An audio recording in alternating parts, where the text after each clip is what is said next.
Hi friends, మా వీడియోలు మీకు నచ్చితే మా ఛానల్ని సబ్స్క్రైబ్ చేసి బెల్ ఐకాన్ నొక్కండి. Thank you.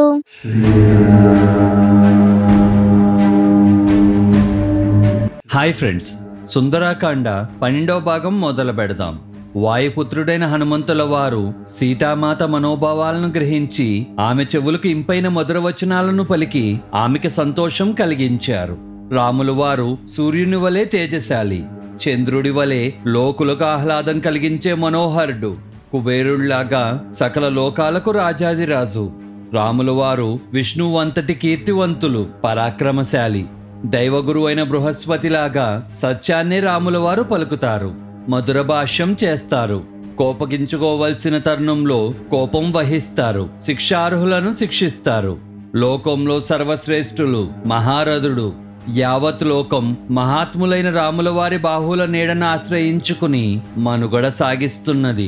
అటువంటి రాముల వారికి మాయామృగాన్ని చూపించి వర్ణశాలకు దూరంగా పోయేటట్లు రావణుడు పన్నాగం పన్నాడు. ఆ పన్నాగం ఫలించి వర్ణశాల శూన్యం కాగానే నిన్ను అపహరించాడు. ఆ దుష్కృతానికి రావణుడికి ఎటువంటి భయంకరమైన ఫలం లభిస్తుందో మీరే చూస్తారు.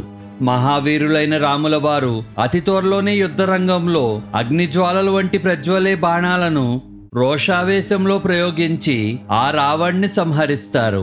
సాక్షాత్ ఆ రాముల వారు నన్ను దూతగా మీ వద్దకు పంపించారు.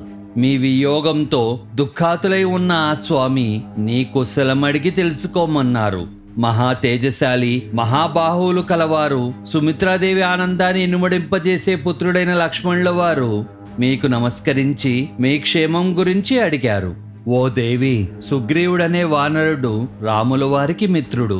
వానరులకు రాజైన అతను కూడా నీ క్షేమం గురించి అడగమన్నారు. రామలక్ష్మణులు, సుగ్రీవులు అందరూ అహర్నిశలు నిన్నే స్మరిస్తున్నారు. ఓ వైదేహి, నీవు రాక్షస మూకల ఆధీనంలో ఇన్ని ఆగచాట్లు పడుతూ కూడా జీవించే ఉండడం మా అదృష్టం. ఇక కొన్ని రోజుల్లోనే నీవు రాముల వారిని, మహాబలుడైన లక్ష్మణుల వారు కోట్లాది వానర వీరులను వెంటబెట్టుకుని వచ్చే మహా తేజశాలైన సుగ్రీవుణ్ణి చూడగలవు. నేను ఆ సుగ్రీవుడి మంత్రినైన వానరుడను. నా పేరు హనుమంతుడు. మహాసముద్రాన్ని లంఘించి లంకా నగరాన్ని ప్రవేశించాను. దేవి, నా పరాక్రమాన్ని ప్రదర్శించి దురాత్ముడైన రావణుడి శిరస్సు మీద పాదాన్ని మోపినట్లుగా సముద్ర లంఘనం చేసి నీ దర్శనార్థం ఇక్కడికి వచ్చాను.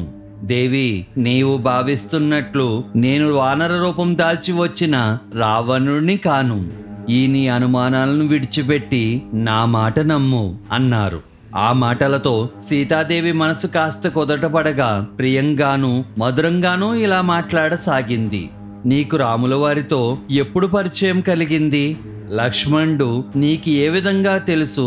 వానరులైన మీకు నరులైన రామలక్ష్మణులకు అసలు స్నేహం ఎలా కుదిరింది? రామలక్ష్మణుల విలక్షణమైన శరీర లక్షణాలను వర్ణించి చెప్పు. అలా వినడం వలన నా శోకం ఉపశమిస్తుంది. సీతాదేవి ఇలా ప్రశ్నించగా వాయుకుమారుడైన హనుమంతుల వారు రాముల వారి రూపురేఖలను వర్ణించి చెప్పడం ప్రారంభించారు. తామర రేకులు వంటి కన్నులు గల విదేహి రాజకుమారి. అంతా మీకు తెలిసినప్పటికీ రామలక్ష్మణుల ఆకృతి, లక్షణాల గురించి నన్ను అడగడం నా భాగ్యంగా భావిస్తున్నాను. ఇలా చెప్పడం నాకు చాలా సంతోషం. విశాలమైన నేత్రాలు గల ఓ సీతాదేవి, నేను పరికించి గుర్తించిన రాముల వారి శరీర లక్షణాలను, లక్ష్మణుడి లక్షణాలను వివరిస్తాను, ఆలకింపుము. జనకరాజు పుత్రిక రాముల వారు పద్మపత్రాలు వంటి విశాలమైన నేత్రాలు గలవారు. సర్వ ప్రాణుల మనసును ఆకట్టుకునే సర్వాంగ సౌందర్యం, మూర్తిభవించిన రూపుదాక్షిణాలు రాముల వారి వశం. ఆ లక్షణాలన్నీ పుట్టుకతోనే రాముల వారితో ఉన్నాయి. తేజస్సులో రాముల వారు సూర్యుణ్ణి, సహనంలో భూమిని, బుద్ధిలో బృహస్పతిని, కీర్తిలో దేవేంద్రుడికి సాటైన వారు. రాముల వారు సకల ప్రాణులకు రక్షకుడు, విశేషించి తనను ఆశ్రయించిన వారికి పరిరక్షకుడు, సత్ప్రవర్తన నియమావళి ధర్మానికి దక్షుడు, శత్రువులకు సింహస్వప్నం. ఓ సీతాదేవి, 4 వర్ణాలు వారితో కూడిన ఈ సమస్త ప్రపంచాన్ని కాపాడేవారు. రాముల వారు లోకంలో వ్యాప్తిలో ఉన్న న్యాయ నియమావళికి కర్త. వారు వాటిని స్వయంగా తాను పాటిస్తూ ఇతరులందరి చేత పాటింపజేసేవారు. రాముల వారు తేజోవిరాజమానులు, లోకపూజ్యులు, బ్రహ్మచర్య వ్రతంలో నిష్ఠ గలవారు, సదా సత్పురుషులకు ఉపకారం చేయడంలో సదా సన్నద్ధులై ఉంటారు. సమస్త వ్యవహారాలందు సముచిత కార్యాచరణని చక్కగా పాటించడం తెలిసినవారు. రాముల వారు రాజనీతి కోవిదుడు, బ్రాహ్మణుల పట్ల ఆదరాభిమానాలు గలవారు, సకల శాస్త్ర పారంగతుడు, వినయశాలి, శత్రుభయంకరుడు. రాముల వారు యజుర్వేదాన్ని ఆపోసన పట్టినవారు. ఆయన వేదవేత్తలందరి ప్రశంసలు చూరగొన్నవారు, ధనుర్వేదంలో సాటి లేనివారు, తక్కిన వేదాలను వేదంగాలను చక్కగా నేర్చినవారు. ఓ సీతాదేవి, రాముల వారి భుజాలు విశాలమైనవి, బాహువులు దీర్ఘమైనవి. ఆయన కంఠం శంఖాకారంలో ఉండి ముఖరావిందం మంగళప్రదంగా ఉంటుంది. రాముని మోపు నంది, ఎముకలు బయటికి కానరావు. అందమైన నేత్రాల కనుకోసలు ఎర్రగా ఉంటాయి. రాముని గురించి వినని వారు లోకంలో ఎవరూ ఉండరు. రాములు వారి కంఠస్వరం దుందుబి స్వరం లాంటిది. నిగనిగలాడే మేనిమిచాయి రాముల వారిది. ఆయన పరాక్రమశాలి. రాముల వారు మరీ పొడుగైన వారు కాదు, అలాగని పొట్టి కాదు, సమానమైన ఎత్తులో ఉంటారు. కుడి ఎడమల ఉన్న శరీర అవయవాలన్నీ సమాన పరిమాణంలో తీర్చిదిద్దినట్లు ఉంటాయి. రాముని వక్షస్థలం, మణికట్టు, పిడికిలి సుద్బద్ధంగా ఉంటాయి. రాముల వారి కనుబొమ్మలు వృషణ కోసం, బాహువులు దీర్ఘమైనవి. ఆయన కేశాగ్రములు, వృషణములు, మోకాళ్ళు హెచ్చుతగులు లేకుండా సమప్రమాణంలో ఉంటాయి. రాముల వారి నాభి, పొత్తికడుపు, రొమ్ము ఎత్తైనవిగా అమరి ఉంటాయి. కనుకొనలు, గోళ్ళు, అరిచేతులు, అరికాళ్ళు ఎర్రని రంగు సంతరించుకొని ఉంటాయి. రాముని కంఠస్వరం, నడకతీరు, నిలబడే వైన్యం గంభీరమైనవి. రాముని ఉదరం మీద 3 మడతలు ఉంటాయి. ఆయన స్తనాలు, స్తనాగ్రాలు, పాదరేకులు నిమన్నంగా ఉంటాయి. రాముని కంఠం, వీపు, పిక్కలు హ్రస్వమైనవి. ఆయన తల మీద 3 సుడులు ఉంటాయి. అంగుష్ట మూలమున 4 రేఖలు ఉంటాయి. రాముని నుదుటి మీద, అరిచేతుల్లోనూ అరికాళ్లల్లోనూ 4 రేఖలు ఉంటాయి. ఆయన 4 మూరల ఎత్తుగలవారు. ఆయన బాహువులు, మోకాళ్ళు, తొడలు, చెక్కిళ్ళు హెచ్చుతగ్గులు లేకుండా సమానంగా ఏకరీతిలో ఉంటాయి. కనుబొమ్మలు, నాసిక పుట్టలు, నేత్రాలు, చెవులు, పెదవులు, స్తనాగ్రాలు, మోచేతులు, మణికట్టులు, మోకాళ్ళు, వృషణములు, పిరుదులు, చేతులు, పాదాలు, నడుము, ఇరుపక్కలనే 14 జతల అంగాలన్నీ రాముల వారికి సమానంగాను ఏకరీతిలో అమరి ఉంటాయి. రాముల వారి నడక తీరు సమయానుకూలంగా సింహం, శార్దూల, గజ వృషభగతుల్లో ఉంటుంది. ఆయన పెదవులు, దవడలు, ముక్కు తీర్చిదిద్దినట్లు చాలా అందంగా ఉంటాయి. ఆయన శరీరంలో 5 భాగాలు అంటే కళ్ళు, పొళ్ళు, చర్మం, పాదాలు, కేశాలు నిగనిగలాడుతూ ఉంటాయి. రాముల వారి శరీరం చేతివేళ్లు, కాళివేళ్లు, చేతులు, నాసిక, నేత్రాలు, చెవులు, వృషభాలు అనే అష్టవంశకాలు సముచిత పరిమాణంలో ఉంటాయి. రాముల వారి ముఖం, నేత్రాలు, నోరు, నాలుక, పెదవులు, దవడలు, స్తనాలు, గోళ్ళు, హస్తాలు, పాదాలు అనే ఈ 10 పద్మాలను పోలి ఉంటాయి. శిరసు, నుదురు, చెవులు, కంఠం, వృక్షం, హృదయం, పొట్ట, చేతులు, కాళ్ళు, వీపు అనే ఈ 10 అవయవాలు విపులంగాను పెద్దవిగాను అమరి ఉంటాయి. తేజస్సు, కీర్తి, సంపదనే ఈ 3 వల్ల రాముల వారు లోకఖ్యాతి గాంచారు. రాముల వారి మాతృపితృ వంశాలు 2 పావనమైనవి. ఆయన చంకలు, కడుపు, వృక్షం, ముక్కు, ముప్పు, లలాటమనే 6 అంగాలు ఉన్నతమైనవి. ఆయన పూర్వాహన, మధ్యాహ్న, అపరాహ్నములనే త్రికాలముల్లోనూ ధర్మాలను ఆచరిస్తూ ఉంటారు. అలా ఆర్జించిన ధనాన్ని యోగులకు, పాత్రులైన వారికి దానం చేయడంలోనూ ఆయనదే అగ్రతాంబూలం. దేవకాలాల్లో యుక్తాయుక్తులు బాగా తెలిసినవారు. అందరికీ ప్రియం కలిగే విధంగా మాట్లాడుతారు. సుమిత్రాదేవి కుమారుడు, రాముల వారి సవిత తమ్ముడైన లక్ష్మణుడు అజేయ పరాక్రమశాలి. ఆయన రూపంలోనూ గుణంలోనూ మమతానురాగాలు వ్యక్తం చేయటంలోనూ రాముల వారి వంటి వారే.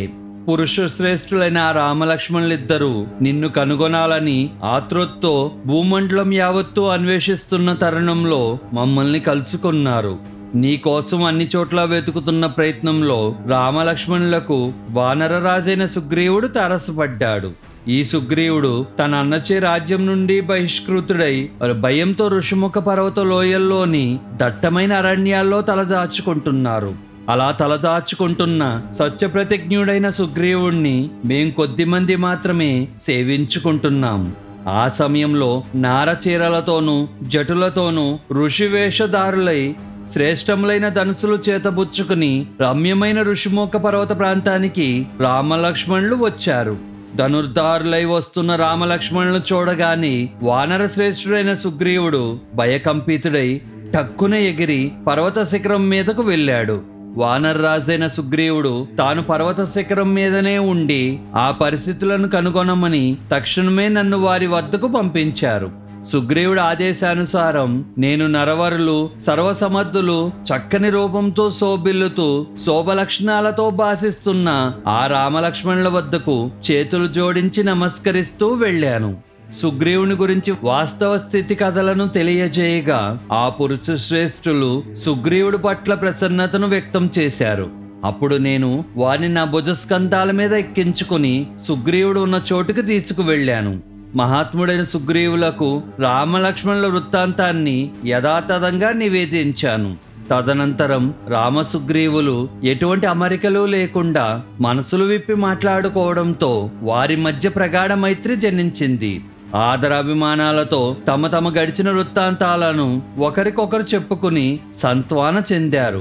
అపరిమిత బలపరాక్రమాలు గల వాలిచే ఒక స్త్రీ కారణంగా, అంటే సుగ్రీవుడి భార్య రుమ కారణంగా రాజ్యం నుండి వెళ్ళగొట్టబడిన సుగ్రీవుణ్ణి రాముల వారు ఓదార్చారు. అదే సమయంలో ఎటువంటి అనితర సాధ్యమైన కార్యాన్ని అయినా అలవోగ్గా సాధించగల లక్ష్మణుల వారు రాముల వారికి నీ ఎడబాటు వలన కలిగిన దుఃఖం గురించి సుగ్రీవుడికి విఫలంగా చెప్పారు. లక్ష్మణుల వారు చెప్పిన మాటలు వినగానే వానరేంద్రుడైన సుగ్రీవుడు దైన్యుడై గ్రహణం పట్టిన సూర్యుడిలాగా తేజోవిహీనుడయ్యారు. వారు రావణుడు నిన్ను అపహరించి తీసుకుపోతున్నప్పుడు నీ శరీరం మీద ఆభరణాలను నువ్వు నేల మీదకు జార విడిచావు. పదిలపరిచిన ఆభరణాలను వానర నాయకులు తెచ్చి సంతోషంగా రాముల వారికి చూపించారు. కానీ నిన్ను తీసుకుపోయిన దారిని మాత్రం వారు చెప్పలేకపోయారు. అప్పుడు మీరు జారవిడిచిన ఆభరణాలు ధ్వని చేస్తూ నేల మీద పడినప్పుడు వాటిని నేను సేకరించి సుగ్రీవుడికి అప్పగించాను. సుగ్రీవుడు వాటిని రాముల వారికి అందించగానే రాముల వారు ఆభరణాలను గుర్తుపట్టి మూర్ఛపోయారు. దేవతల వల్లే ప్రకాశిస్తున్నవాడు ప్రభు అయిన రాముల వారు ఆ సుందరమైన ఆభరణాలను తన ఒళ్ళో ఉంచుకుని నిన్ను తలుచుకుంటూ పరిపరి విధాల విలపించారు. రాముల వారు ఆభరణాలను పదే పదే చూస్తూ మాట మాటకి విలపించసాగారు. రాముల వారిని దహించి వేస్తున్న శోకాగ్నిని ఆభరణాలు మరింత ప్రజ్వలింపజేస్తున్నాయి. మహాత్ముడైన రాముల వారు చెప్పడానికి వీలు కాని దుఃఖంతో అట్లే నేల మీద కుప్పకూలిపోయారు. అప్పుడు నేను ఎన్నో శాంతి వచనాలు పలికి ఆయన్ని లేవదీసి కూర్చోబెట్టాను. గొప్ప బాహువులు గల రాముల వారు లక్ష్మణుడితో పాటు ఆభరణాలను పలుమార్లు పరికించి పక్కనున్న వారికి కూడా చూపించి వాటిని పదిలపరచమని సుగ్రీవుడికి అప్పగించారు. ఇక్కడితో సుందరాకాండ 12వ భాగం పూర్తయింది. మళ్ళీ వచ్చే భాగంతో కలుద్దాం. Bye friends.